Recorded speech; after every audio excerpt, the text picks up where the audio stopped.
Eduardo Rieschi. E aí, Olá, cara? tudo bom? Prazer te receber aqui. Prazer é meu estar aqui com vocês. Da cidade maravilhosa? Isso. Você é carioca? Sou carioca. Sou carioca. E começou como ator já há quanto tempo? São quase 25 anos profissionalmente. 25 anos? Eu comecei adolescente, né? Caramba. Então eu estreiei profissionalmente. A primeira peça que eu fiz foi com Domingos Oliveira. Era um texto dele, direção dele. Uma geração aí que está hoje nessa faixa dos 40. Esse espetáculo que você está fazendo já há algum tempo, né? Você estava falando 5 anos. Sim, o espetáculo estreou em 2008 no Rio de Janeiro. É uma adaptação minha, eu produzi e atuo. E de lá para cá eu tenho viajado, feito algumas cidades outras, mas São Paulo você eu nunca nunca tinha tinha vindo para cá. Legal. Passaram-se 5 anos e agora finalmente eu estou aqui. Então é isso aí. É o Inquieto Coração, baseado nas obras do Santo Agostinho. Que são sermões do Santo Agostinho ou o que é agora? São alguns sermões, mas basicamente livros, 4 livros que ele deixou.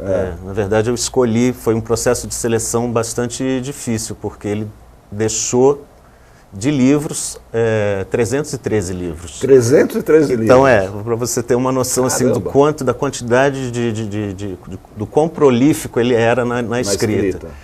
E eu escolhi 4 desses livros apenas, e já houve material ali para várias versões. Se eu quisesse fazer várias versões do Inquieto Coração 2 e 3, naqueles 4 já bastava. Usei algumas cartas e alguns sermões. E aí compilei da forma, dentro do recorte que eu estabeleci, eu fui pegando as coisas, o conteúdo dentro desses livros. O Santo Agostinho é uma das grandes inteligências da igreja, né? Citado até. De vez em quando a gente ouve alguém falar, como dizia Santo Agostinho, não sei o quê. Tem sempre essas citações. Né? Ele é considerado um doutor da igreja, o primeiro filósofo cristão, né? Quer dizer, antes dele ser um religioso, ele era um filósofo, um grande escritor. Ele vinha de família já religiosa? Não, quer dizer, a mãe dele sim, a mãe dele. Mônica, Santa Mônica. E ele demorou bastante tempo para até se converter à fé católica. Ele, inclusive, viveu uma vida, digamos assim, pagã, profana, né, que seria a palavra mais adequada, até os 33 anos de idade. Só aí que ele se converteu. Então não tinha essa influência. Algo a ver com os 33 de Cristo também? É sintomático, né? Sintomático, né? Bastante. Mas, e aí a partir dali ele viveu até os 75 anos de idade, foi convertido a bispo. E nesse período de 75 anos, ele viveu nos séculos 4 e 5. E nesse período ele teve essa produção intensa. Gigantesca, enfim. E esses livros sobrevivem? Eles existem até hoje? Nem todos, né? Assim, os 4 que eu usei foram Confissões, que é o livro mais conhecido dele, que é inclusive considerada a primeira autobiografia da história da humanidade, a primeira vez que alguém escreve sobre si mesmo. Que legal. A Trindade, Solilóquios e Cidade de Deus. Foram esses 4 básicos que eu usei. O primeiro deles com o qual eu tive contato foi Confissões. Me chamou a atenção essa história de que alguém que estava vivendo no século 4 e 5 já se debruçava sobre si mesmo para se auto-investigar. Como eu tenho faculdade, me formei em psicologia, durante o curso de psicologia a gente tem uma matéria em que são passados esses conceitos de personalidade, pessoa, sujeito, conceitos que foram construídos também, que não existiram. A gente considera naturais porque a gente já lida com eles de uma forma natural, mas eles apareceram em algum momento na história. E esse momento foi bem posterior ao Santo Agostinho. Então, isso de saída já me chamou a atenção. Como que alguém no século V, IV já se analisava, se autoexaminava psiquicamente. Exatamente. Aí quando eu fui ler, esse foi o meu ponto de partida.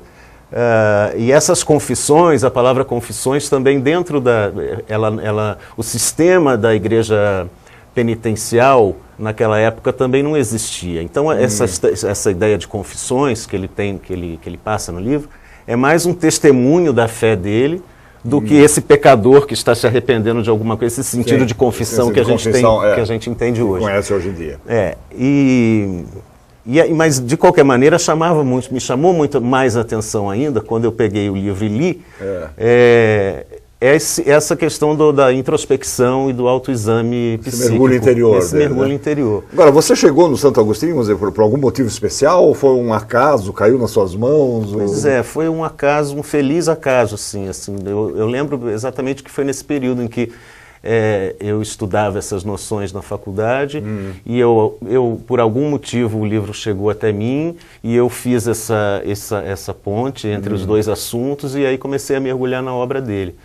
Quando eu mergulhei na obra dele, eu percebi que isso que eu disse, que era um grande escritor, um grande filósofo, questões atemporais que afetam a todo mundo, né? Não só da religião católica, né?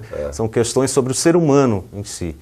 E coisas que ele antecipou, pensamentos que você vê identificados em outros pensadores. Depois, Assim, por exemplo, ele diz que se fechar bem os armários, eles não conterão nada, por mais coisas que se tenha posto dentro deles.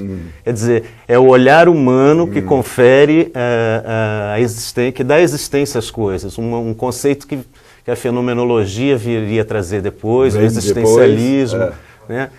Outra coisa que eu achei fascinante também é ele diz, se me engano, existo.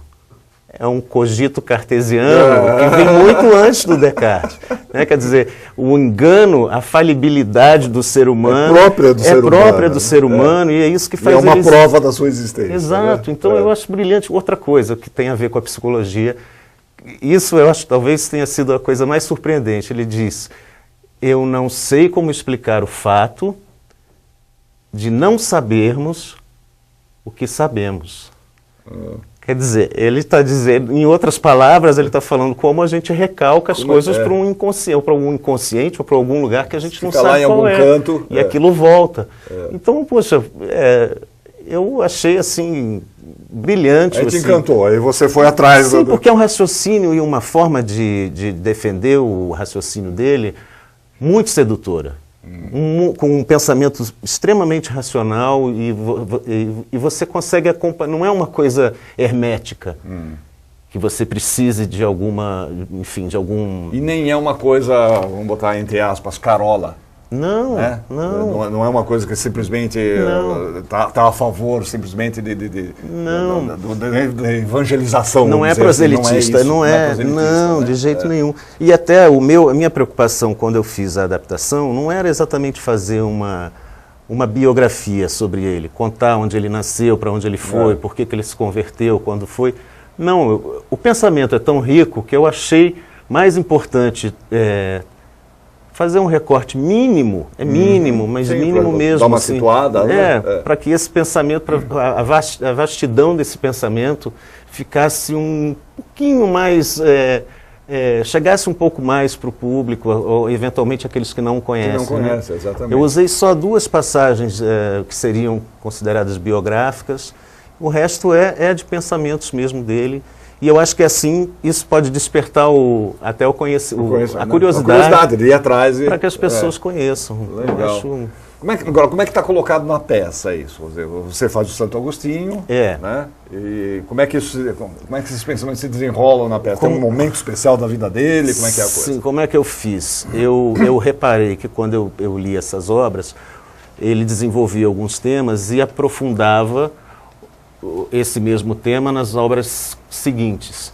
Então eu escolhi os temas e a partir dos temas eu fui compilando dentro daquele tema principal coisas que ele abordava. Trabalho gigantesco isso. Sim, foi muito difícil, porque como eu falei, o que ficou de fora daria para fazer umas 2, 3 peças diferentes. Então eu amarrei nesse sentido, por temas. Por tema. Né? E os temas estão...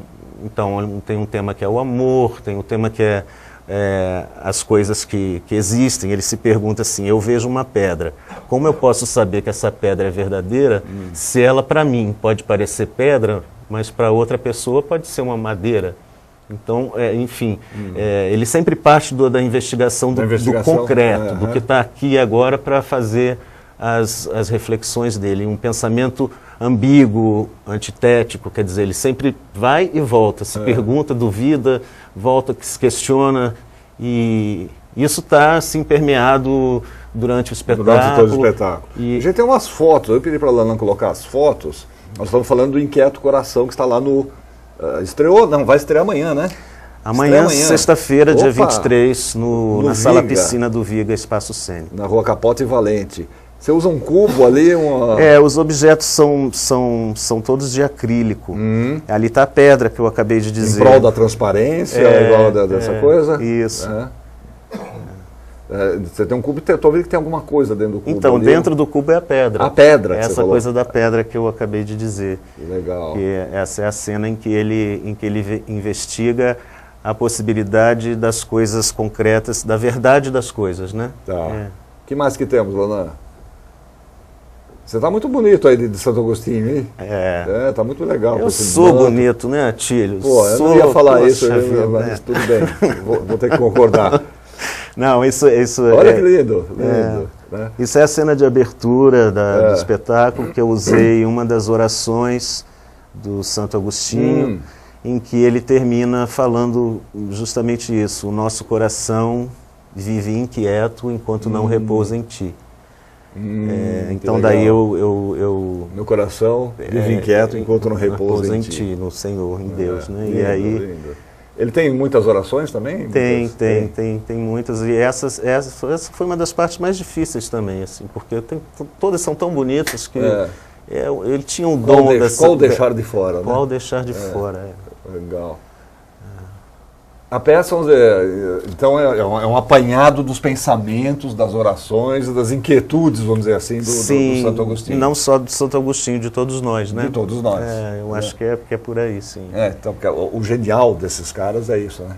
É conseguir abarcar, né, na sua obra toda a inquietação da humanidade, né? As preocupações da gente, as inquietudes da gente. E nesse sentido ele continua atual, né? Continua atual. Muitas vezes eu ouvi essa pergunta no fim, os espectadores me perguntando se eu havia feito alguma interferência nos textos, porque parece que foram escritos ontem. E não, quer dizer, a genialidade dele também está aí, né? É um período, quer dizer, não é um período não, acho que eu estou exagerando, mas alguns grandes pensadores da igreja foram realmente geniais, né? Acho que Santo Agostinho é um deles, Antônio Vieira, os sermões do Antônio Vieira são coisas que também vão por aí, parece que foi escrito semana passada, né? Quando ele fala dos ladrões, quando ele fala não sei o quê, parece que é uma coisa que foi escrita ontem. Esses caras eram maravilhosos. Quando eu fiz a pesquisa sobre... comentaristas sobre a obra de Santo Agostinho, havia uma descrição que eu achei interessante. Ele vivia numa época em que a sociedade, o mundo, havia perdido a confiança na razão. E coube a ele recuperar a confiança na razão, paradoxalmente, por meio da fé. Então eu achei essa definição muito interessante, porque é isso que a gente, quando você lê isso, é um pensamento ordenado. É interessante isso que eu me lembrei agora, que a Fernanda Montenegro foi assistir a peça 2 vezes. Ela estava prestes a estrear o monólogo dela com o Felipe Hirsch. E na segunda vez que ela foi, ela falou assim: eu vim de novo porque eu gosto muito de peça com sujeito, verbo e predicado. Eu falei, então somos dois. Então é isso, é a clareza do pensamento dele, entendeu? Assim, eu acho que... E é uma coisa que a gente precisa voltar a trabalhar mais no teatro, que é essa coisa do texto, né? A palavra bem escrita, bem dita, bem colocada no palco, né? Isso está faltando um pouco, eu acho. Eu acho que às vezes a imagem do que está sendo dito não fica clara, não né? fica clara. E aí quando você não consegue ver a imagem, você... É um vazio, né? Entra por um ouvido, sai pelo outro, por mais simples que seja a imagem. E se torna efêmero, né? Sim. Você já esquece que sai de lá, você já esqueceu. Né? Mas é legal quando você consegue registrar alguma coisa, né? A pessoa leva para casa aquilo, né? Leva para a vida. Pois né? Assim. A gente tem um trecho aí da peça, um vídeo do Inquieto Coração, no Espaço Viga, no Capota e Valente, aqui em Pinheiros. Estreia amanhã, gente. Pedi para ela colocar um trecho do vídeo.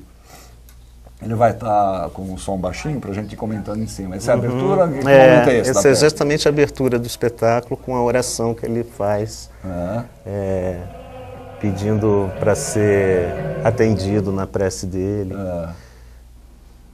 Esse é o momento em que eu mencionei daquele fundo vermelho ali, é o momento biográfico, entre aspas, em que ele conta sobre a adolescência dele, em que ele se entregava às leviandades. As leviandades. Uma coisa meio São Francisco também, assim? Acho que todos eles tiveram esse momento, que, enfim, leviano, pode-se dizer. Até que algo acontece. Até que algo acontece. E aí o outro momento que eu uso também, que eu consideraria biográfico, é o momento da conversão, de como foi a conversão dele. Né? Isso. Areia. Como ele viveu na África? Ele nasceu na África, no que seria hoje a Argélia. Argélia.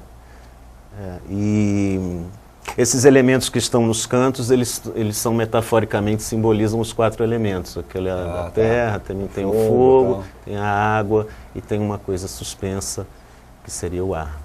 Eu imagino que você fazendo espetáculo já há 5 anos, ainda hoje você deve descobrir coisas... Pois é incrível, né? Subtextos e significados. Às vezes um real, assim, em algum momento que eu penso, puxa, eu nunca fiz isso, por que não? Eu vejo o vídeo, por exemplo, eu digo, não é assim. Mas, enfim, a gente se critica também. O vídeo é cruel, né? Porque ele registra... Né? Sim, tudo que você quer e o que não quer. Eu acho que eu fui amadurecendo, claro. Enfim, a gente, pelo retorno que o público vai te dando, você também, como intérprete, com o tempo vai ficando mais confortável naquilo, né? E a experiência também de ter feito em espaços diferentes, eu acho que isso também fez bastante diferença. No Rio de Janeiro, originalmente, nós fizemos num espaço muito parecido com esse aqui de São Paulo, com a sala-piscina do Viga. Mas houve momentos em viagens, que eu tive que transformar o espetáculo. Espaços mais inusitados. Sim, né? A configuração é semi-arena e a gente transformou para um palco italiano. Só isso já implica uma mudança. Mas, por exemplo, em Fortaleza eu fiz para um teatro de 900 lugares, no José de Alencar. Então, essa relação muda necessariamente. Mas, por outro lado, me trouxe uma confiança ainda maior, assim, de saber que o espetáculo é capaz de comunicar para um teatro tão grande. Mesmo uma plateia tão grande como e não tão perto de você, né? Você tem ali um palco italiano, tem uma divisão, tem uma... E eu recorro muito a essa comunicação visual. Enfim, você vai fazer às sextas, sábados e domingos, é isso? A gente estreia amanhã, sextas... Amanhã às 9h30, sábado às 9h, domingo às 7h. Você vai e volta toda semana para o Rio? Sim, exatamente. É assim que eu vou fazer. A gente vai até o fim de setembro. Então são quase 2 meses. Quase 2 meses de viagem. Ponte aérea para cá. Legal. Inquieto Coração, que o Eduardo Rieschi, lá no Viga, Rua Capote e Valente, um espaço muito gostoso. Muito agradável. Eu imagino que deve ter encaixado bem o espetáculo. Não, foi ali, perfeito, assim. O comentário da equipe que eu trouxe do Rio, enfim, eu falei, mas vai ficar perfeito aqui. E realmente vai. Legal. Então não vamos perder. Eduardo, muito prazer, obrigado. Cara. O prazer foi todo meu. Semana que vem estou lá para conferir o teu Inquieto Coração. Obrigado. Maravilha.